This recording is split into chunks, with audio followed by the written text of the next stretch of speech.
Hi friends, அனைவருக்கும் வணக்கம். எல்லோரும் எப்படி இருக்கீங்க ஃப்ரெண்ட்ஸ்? நல்லா இருக்கீங்களா? முதல்ல இந்த மாதிரி காட்டு நெல்லிக்காயை துருவி எடுத்துக்கலாம். நல்லா கழுவிட்டு இந்த மாதிரி சுத்தமாக துருவி எடுத்துகிட்டு அடுப்பு மேலே ஒரு கடாயை வச்சு ஒரு 2 ஸ்பூன் நெய் சேர்த்து நெய்யில் இது எல்லாத்தையும் போட்டு நல்லா வறுக்கணுங்க. பொதுவாகவே பசங்களுக்கு வந்து சாக்லேட்னால் ரொம்ப பிடிக்கும். தேன் மிட்டாயெலாம் கொடுத்தோம்னா ரொம்ப விரும்பி சாப்பிடுவாங்க. ஆனால் நாம் வந்து இந்த மாதிரி கொஞ்சம் ஹெல்த்தியாக கொடுத்தோம்னா கண்டிப்பாக குழந்தைங்களுக்கு அந்த டேஸ்ட் கண்டுபிடிக்கவே முடியாது. ரொம்பவே டேஸ்டியாக இருக்கும்.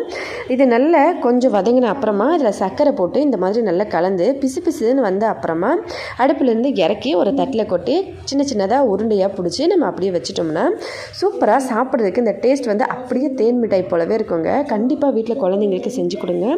ரொம்பவே ஹெல்த்தியான ஒரு தேன் மிட்டாயாக இருக்கும். வீட்டில் எல்லாருமே விரும்பி சாப்பிடுவாங்க. ட்ரை பண்ணி பார்த்துட்டு எப்படி இருந்தது கமெண்ட்ஸில் சொல்லுங்கள். இந்த மாதிரி டிஃப்ரெண்ட்டான புது விதமான வீடியோஸ்லாம் பார்க்க நம்ம சேனலை சப்ஸ்கிரைப் பண்ணி சப்போர்ட் பண்ணுங்கள். ஹெல்த்தியாக சாப்பிட்டு சந்தோஷமாக சேஃபாகவும் பத்திரமா வருங்க. அடுத்த வீடியோவில் பார்க்கலாம் ஃப்ரெண்ட்ஸ். நன்றி, வணக்கம்.